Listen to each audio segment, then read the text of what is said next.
Now, you may not have heard of somebody called Lord Foster of Bath. He's known as Don Foster, Baron Foster of Bath, some would call him. He's a guy who is a Lib Dem. He's basically worked in the public sector most of his working life. He was an MP for 23 years for Bath. He's been in the House of Lords for 6 years. He was a councillor before that. So he's basically been taking money from the public and the taxpayer for most of his career. You know as well as I do that here at Talk Radio, we like to have one or two opinions. We've had one or two opinions on this show, certainly, and on other shows, about the BBC. The BBC has been under attack from all sorts of places, including various members of Parliament, including various members of other media, including, of course, some people who even work there. Because, of course, people that they pay are overpaid. Some of the people that they charge money to, i.e. the over 75s, are threatened with prison if they don't pay the licence fee. We have been, I would say, fairly at the forefront of campaigning to change that. But let's have a listen to what this Lord Foster of Bath had to say about us in the House of Lords. Lord Foster of Bath. My Lords, over the last few months, the Rupert Murdoch-owned radio station talkRADIO has been using its broadcasting licence to wage war against the BBC licence fee and its collection. Last week saw a particularly egregious example, which was blatant and inaccurate propaganda designed to pursue commercial self-interest. So does the Minister agree that if it is to maintain its reputation as the guardian of impartiality and accuracy in broadcasting, Ofcom should investigate and act? Well, the noble Lord is right that it is absolutely Ofcom's responsibility to address issues such as that which he... So here's a couple of questions for my Lord Foster, who picks up, I dare say, a pretty penny from the House of Lords whenever he speaks from his lavish home, because they get an attendance fee, do they not, if they are there, even if they are not there, as long as they're making a speech. Now, I wonder what it is that he's referring to as blatant propaganda. Could it be that we think they are wrong to charge a licence fee to people over the age of 75? Because that's true. They do. Could it be that when we said it was wrong for the BBC to prosecute people for not paying for their television licence, that was wrong? No, because that's also true. Could it be that we think some of their stars are overpaid by the public purse? Because that would also be true. So I'm struggling to know, my Lord Foster, what it is that you think we got wrong, what it was indeed inaccurate that we said. Because... otherwise, I think you should pipe down, mate. Let's talk to somebody sensible from the House of Lords, Baroness Hoey of Lisle Hill and Rathlin, who's recently, of course, been put into the House of Lords, hopefully to shake the place up a bit and give them some common sense. Kate, a very good morning to you. Welcome. Good morning, Mike. Thank you very much indeed for talking to us. I mean, you might expect, I suppose, that my Lord Foster, being a Lib Dem, is a massive Remainer. I mean, I looked at his Twitter page and he was still asking people to rejoin the European Union quite recently. So naturally, he's probably taken against talkRADIO for all manner of ideological reasons. But I don't quite understand what he's attacking us for. Does he not like us having a different opinion to him?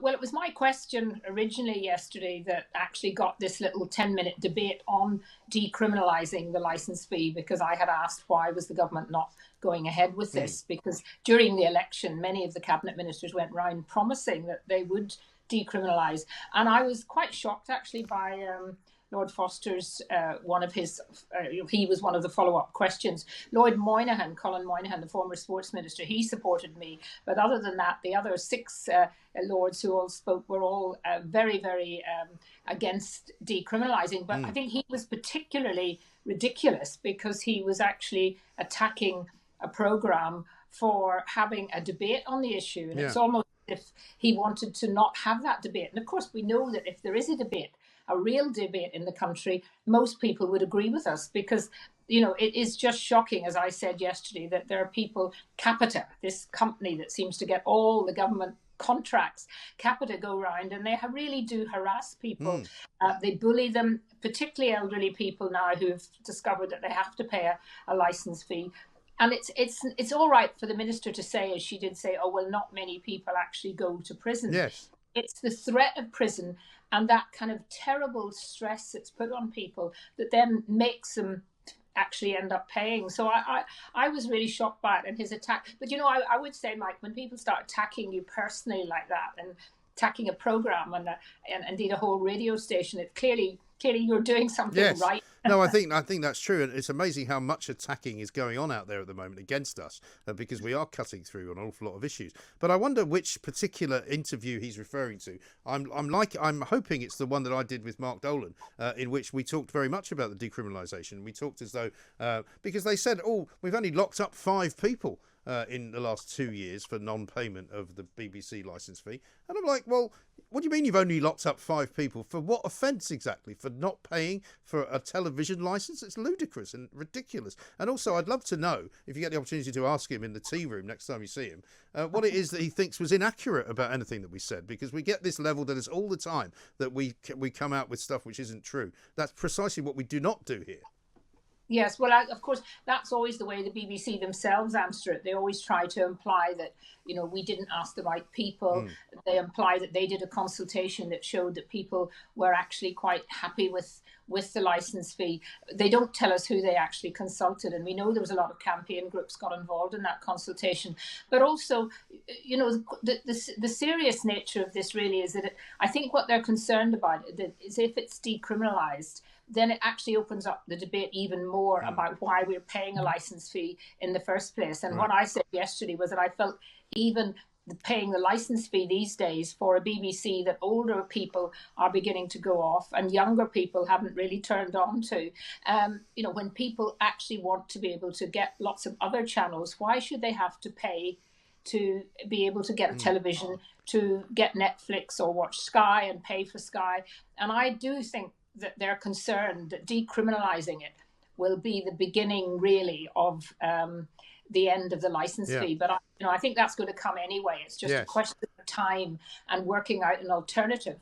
But as I said yesterday, choice. People should have the choice. If they want to watch the BBC, then they could.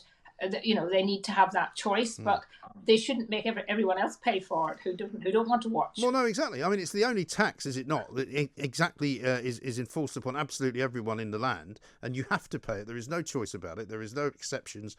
You get any kind of communications device. The next thing in the post is a letter saying. I mean, I remember buying once a new set-top box or something in the days when Freeview was anything you could get. I got it home, and I started getting bombarded with letters from the licensing people saying, "Have you got a TV license?" And it was like, well, yes, I have. But if I was somebody who was a slightly less, shall we say, obtuse than me, they might get worried about that. They might worry that they're being threatened. They might pay twice. They might do all sorts of things. And it's a bullying kind of technique that they use, which I think is outmoded and disgraceful.